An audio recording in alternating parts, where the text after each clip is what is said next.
Olá, tudo bom? Hoje eu vou falar para você sobre anorexia e bulimia. Os dois são transtornos alimentares. Eu vou falar mais o que eles têm de comum, o que eles têm de diferença e como você pode se ajudar ou ajudar alguém que esteja passando por isso. Fica aí até o final que esse vídeo tem dicas muito legais e você não vai querer perder. Se você adora dica de nutrição, saúde e boa forma, você vai amar o canal. Aproveita, se inscreve, lembra de ativar o sininho para receber as notificações, porque aqui eu tenho vídeo novo todos os dias e você vai adorar com certeza.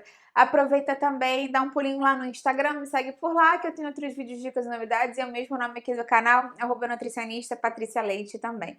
Quando a gente fala em anorexia e bulimia, a gente pensa, obviamente, em transtornos alimentares e esses dois são dos mais conhecidos pela grande população em geral. Claro que existem outros transtornos alimentares também, como o transtorno do comer compulsivo, como a ortorexia. Se vocês quiserem, eu posso vir aqui e fazer mais vídeos sobre eles para vocês também.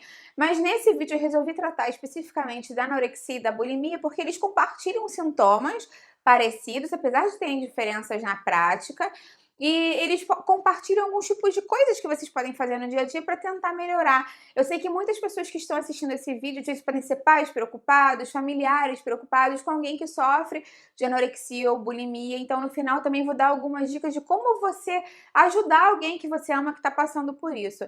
Vamos começar a falar mais sobre essas duas condições de saúde, então. Como eu falei, tanto a anorexia quanto a bulimia compartilham algumas semelhanças, algumas similaridades. São transtornos alimentares, então estão relacionados com a forma com que a pessoa lida com a comida. E normalmente as pessoas que sofrem de anorexia ou de bulimia têm uma imagem corporal muito distorcida. São pessoas que se olham e se veem muito mais acima do peso. A pessoa às vezes veste 36, se olha no espelho e fala assim: ai meu Deus, estou muito gorda, e fica procurando pedaços de pele às vezes para apertar, fica empurrando meio que a barriga para frente para dizer que tá com a barriga grande. Então a pessoa se olha e realmente ela se enxerga diferente, ela tem uma distorção da própria imagem corporal. Normalmente, de uma forma mais tradicional, quando a gente fala que uma pessoa é anoréxica, é uma pessoa que tem muita dificuldade em se alimentar. Ela não consegue ingerir as calorias mínimas para você viver de uma forma saudável ao longo do dia. Então ela realmente às vezes passa grandes períodos sem se alimentar ou se alimenta de quantidades muito, muito pequenas nas refeições. Às vezes ela se esconde para dizer que comeu em outro lugar, ela mente sobre quanto ela comeu. Por exemplo, às vezes é o seu filho ou alguém que mora com você, você fala: eu almoçou hoje, eu almocei, o que? Aquele macarrão que estava na geladeira. A pessoa às vezes joga a comida fora e não come nada para dizer que comeu, escondendo que passou fome aquele período de tempo. No caso da bulimia, às vezes acontece uma outra questão. Existem tipos diferentes de bulimia, mas normalmente a bulimia está acompanhada justamente por um grande consumo de alimentação. A pessoa não tem um grande controle do que ela come, então às vezes ela desconta um pouco da ansiedade, do estresse, da frustração, dessa distorção de imagem corporal, né, que deixa ela mais para baixo. Na comida a pessoa acaba comendo muito mais do que deveria, às vezes muito mais do que o valor energético saudável estipulado por dia. E aí, por outro lado, ela pode fazer períodos grandes de não se alimentar para tentar compensar isso, ou até mesmo induzir ao vômito para tentar fazer isso de uma forma purgativa, né, para expelir um pouco daquele alimento que ela comeu, para não engordar. E tem pessoas que tomam remédios para emagrecer, tomam laxantes para evitar que o alimento seja absorvido ou para acelerar mais o metabolismo de uma forma mais medicamentosa. Então, existem formas diferentes da bulimia se manifestar. Tem pessoas que, ao invés de fazer isso, passam, como eu falei, muito tempo sem comer ou fazem muita atividade física.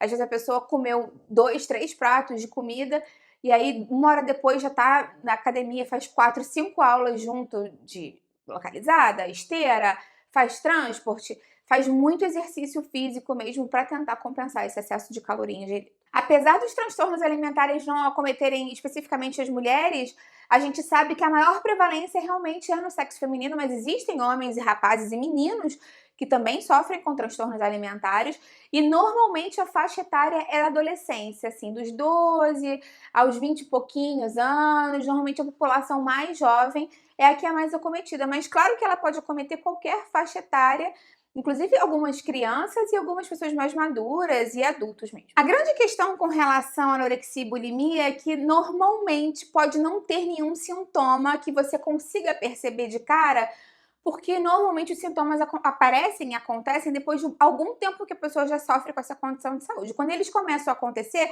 é porque normalmente a doença já está mais avançada e pode trazer algumas repercussões graves. Claro que um grande sintoma sempre vai ser a perda de peso, porque a pessoa está se privando de se alimentar, ou está vomitando, ou está tomando laxante, então o peso realmente vai diminuir de uma forma mais rápida que o normal. A perda de peso sempre é mais prevalente na anorexia do que na bulimia, porque às vezes o que acontece na bulimia é oscilação de peso. A pessoa engorda um pouco, perde o peso, toma diurético, toma laxante. Então, a oscilação de peso é um sinal que chama mais atenção na bulimia, e a perda de peso abrupta chama mais atenção na anorexia. Conforme as pessoas vão passando mais tempo, né, com essa condição de saúde, outras questões podem acontecer justamente por uma privação de nutrientes e de calorias mesmo. Então, com o passar do tempo, a pessoa pode desenvolver problemas no fígado, pode desenvolver problemas no músculo cardíaco, porque na verdade o coração é um músculo. E se você está muito deprivado de alimentação, com o passar do tempo, de uma forma mais crônica, quem passa anos com isso, pode ter problemas cardíacos, arritmia, batimentos irregulares do coração. A pessoa pode ter problemas de pele, a pele mais ressecada, feridas que demoram a cicatrizar, pele mais craquelada, mais seca mesmo. Pode ter vários problemas de saúde. Então é muito importante que você tente perceber se tem um problema desse para buscar acompanhamento médico. Inclusive, no caso de algumas mulheres que cronicamente já sofrem com anorexia, até mesmo bulimia há muitos anos, algumas mulheres ficam com percentual de gordura tão baixo que ficam com amenorreia, elas param de menstruar por conta do percentual de gordura estar tão baixo. Então, esse é um outro sintoma para prestar atenção. Normalmente, como é que você consegue perceber que tem algum problema, né? Se tem alguém que você ama que você está preocupado, até mesmo você, será que eu tô com algum problema desse, né? Claro que esse vídeo aqui é meramente informativo. É só para ajudar, dar uma luz e você procurar uma ajuda de um psicólogo, um psiquiatra, um nutricionista especializado nessa área para te ajudar, porque vai ter que ser um tratamento multidisciplinar. Mas existem coisas que você pode começar a se ligar. Então, por exemplo, a perda de peso ou a grande oscilação de peso é o primeiro grande sintoma assim, mais clássico que você consegue perceber, é um grande sinal que você percebe nos outros. Você começa a perceber queda de cabelo, você começa a perceber a pele, como eu falei, mais ressecada, com dificuldade de cicatrização. Você começa a perceber que às vezes a menstruação falha, né, no caso das meninas. Você começa a perceber no caso das pessoas que sofrem de bulimia, que os dentes vão ficando mais estragados, porque o refluxo, né, esse vômito provocado, faz uma erosão no esôfago, estraga o esmalte dos dentes. Então, você vê que a boca começa a ficar com mais problemas de esmalte dos dentes, sensibilidade dentária mesmo. Então, existem algumas coisas que você pode ir percebendo. E, principalmente, como a pessoa se comporta com a comida. Esse é um detalhe muito importante para você prestar atenção. Você vê essa pessoa se alimentando, você está conseguindo visualizar quanto ela come, a refeição inteira você acompanha, depois da refeição ela some por algum tempo, será que ela foi no banheiro para tentar usar um laxante, para tentar vomitar? São questões para você começar a se ligar como fica esse período peri-refeição, né? Antes da refeição ela fica muito estressada, muito angustiada, ela se sente forçada a comer com os outros. Como é que ela lida com a alimentação? Esse é um detalhe muito importante para prestar atenção. Algumas pessoas perguntam por que será então que alguém que eu conheço, que eu gosto, desenvolveu anorexia ou bulimia? Apesar de ter um componente genético que algumas pessoas sugerem que pode ter uma relação, se você tem um pai, uma mãe, um tio, um primo que sofreu, pode ser que você venha a ter algum tipo de anorexia ou de bulimia também, se tem uma maior predisposição. Os estudiosos da área normalmente falam que, na verdade, isso está muito relacionado com uma baixa autoestima e com algum trauma que a pessoa teve e não conseguiu lidar da melhor forma possível. Quem consegue lidar bem com trauma, né, gente? Ninguém mesmo. Então, as pessoas lidam de formas diferentes, cada um de seu jeito, e não tem melhor e não tem pior. Então, algumas pessoas acabam revertendo para a comida isso, porque sentem que é uma área que elas conseguem ter algum controle. Então, tipo, eu tô com problemas no meu relacionamento, eu passei por um trauma muito grande, uma perda, sofri algum tipo de violência, mas a minha comida eu consigo controlar. Aqui eu mando, eu vou dizer se eu como, se eu não como, quanto eu como. Então, é como se a pessoa tentasse recuperar parte do controle da vida dela. Também existem pessoas que estão mais predispostas a desenvolver anorexia ou bulimia por conta de uma pressão social. Então, pessoas públicas às vezes sofrem porque tem aquele escrutínio da mídia, mesmo das redes sociais, né? Criticada, você parece que engordou, gostava de você mais magra. Então, essas pessoas que só têm esses trabalhos mais públicos, que envolvem mesmo a figura, podem sofrer mais probabilidade, né? Podem ter mais tendência de ter anorexia ou bulimia. e algumas profissões específicas, como por exemplo, balé, bailarinas ou bailarinos, pessoas que trabalham com moda, ginastas, que normalmente tem que ter um peso muito baixo, tem uma grande pressão do treinador, ou do pai ou da mãe, ou da equipe mesmo. Não pode engordar, não vai caber na roupa, não vou conseguir te levantar. Então, essa preocupação com o peso excessivo pode acabar gerando um transtorno alimentar também. Falei isso porque é importante saber o porquê a pessoa desenvolveu para conseguir tratar, porque como você já percebeu, a anorexia e a bulimia são transtornos alimentares de um fundo mais psicológico. Então, não vai ser simplesmente tomando um remédio que a pessoa vai resolver esse problema. Claro que muitas vezes pode ser necessária uma medicação do psiquiatra, mas é importante que o psicólogo trate muito a raiz dos problemas. Por que isso acabou se desenvolvendo com a pessoa? É uma cobrança muito grande? Foi algum trauma, uma pressão externa? É importante trabalhar isso, saber as causas sempre vai ajudar muito. Normalmente o tratamento, como eu falei, é multidisciplinar. Via de regra, sempre tem um psicólogo para fazer as sessões de terapia, um psiquiatra para medicar e diagnosticar de fato, né, qual é o problema que a pessoa tem, e um nutricionista especializado nessa área para reintroduzir a alimentação das pessoas aos poucos. Não dá também para você chegar para uma pessoa que está consumindo 400 calorias no dia e falar, você vai comer agora uma dieta de 1.200, porque psicologicamente aquilo vai ser uma agressão para ela. Então tem que ser um trabalho de reintrodução alimentar aos poucos, diário alimentar, tem que ser um trabalho em conjunto, multidisciplinar, para a pessoa voltar a se sentir segura em se alimentar e voltar a sentir o prazer da comida sem sentir aquela culpa, aquele mal-estar associado à comida que ela tinha. Então, mais importante mesmo é ter uma equipe multidisciplinar para ajudar. Então, se você tem alguém na sua família, algum amigo que você está preocupado, será que essa pessoa que eu gosto tem anorexia, tem bulimia? Tem algumas coisas que você pode tentar fazer para ajudar essa pessoa.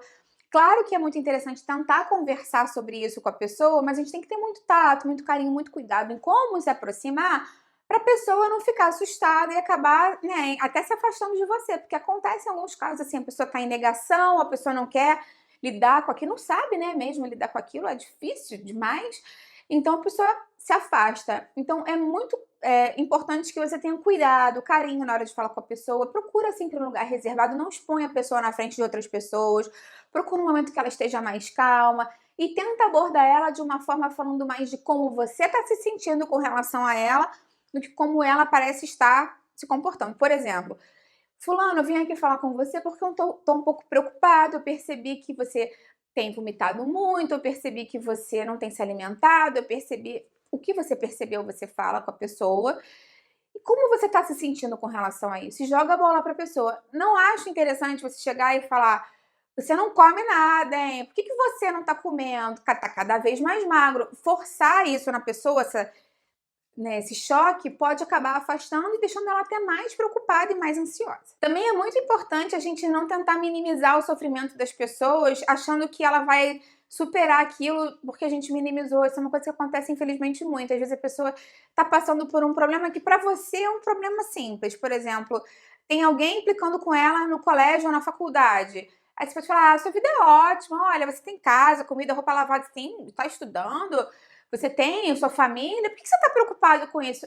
Não minimiza os problemas das pessoas, porque às vezes aquilo para ela é realmente um problema muito sério, muito grande, muito difícil de lidar. Você não está, né, na pele dela e você não sabe como ela sofre com isso e como ela lida. Então nunca minimiza os problemas das pessoas, porque isso também pode agravar a situação.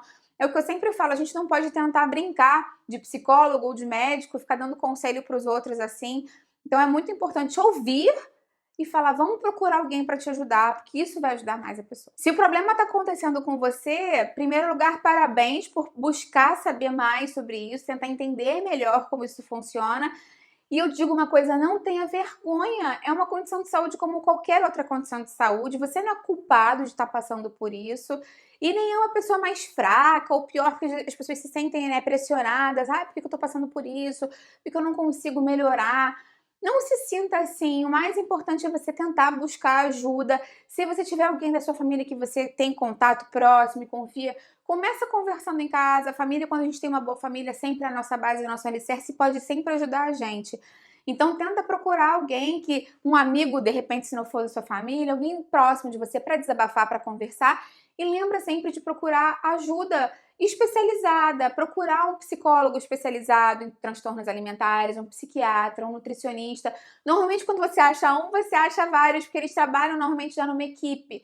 Então, procura, de repente, em fóruns, em grupos, ou até mesmo pedindo indicação para alguém, se você já conhece alguém que passou por isso, mas é muito importante buscar ajuda. E por último, é sempre bom lembrar que a gente não pode forçar ninguém a fazer nenhum tipo de tratamento, principalmente um tratamento psicológico, um tratamento nutricional, por uma questão psicológica como é a anorexia, a bulimia. O que a gente pode fazer é conversar, é dar o nosso ombro, o nosso abraço e se colocar ali à disposição da pessoa, mas você não pode forçar, você não pode dar ultimatos, se você não fosse tratar, não quero mais ser seu amigo, não vou deixar você fazer isso pai e mãe, né, chantagear.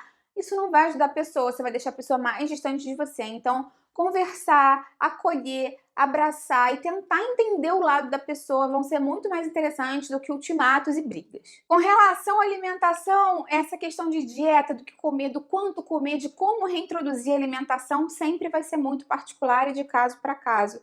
Se você gosta desses vídeos falando mais sobre transtornos alimentares, essa relação psicológica da alimentação, já dá a sua curtida que eu venho e faço mais vídeos assim para você. Me conta aqui embaixo, então, se você já sofreu com anorexia ou com bulimia, ou se você tem alguém que você ama na família, algum amigo que já sofreu, como é que foi, como é que tá sendo esse processo para você, que eu sei que é um processo a médio e longo prazo. E eu quero falar para quem tá assistindo esse vídeo e tem anorexia e bulimia, procure ajuda, siga em frente que você vai conseguir. Lembra sempre que o mais importante é a gente identificar uma questão e buscar ajuda. Então, não desista, você vai conseguir melhorar. Curte o vídeo, que isso me ajuda muito. E compartilha com quem vai gostar, com quem precisa. Vamos juntos ampliar essa corrente do bem, que é isso que eu quero aqui com o canal. Até a próxima. Tchau, tchau.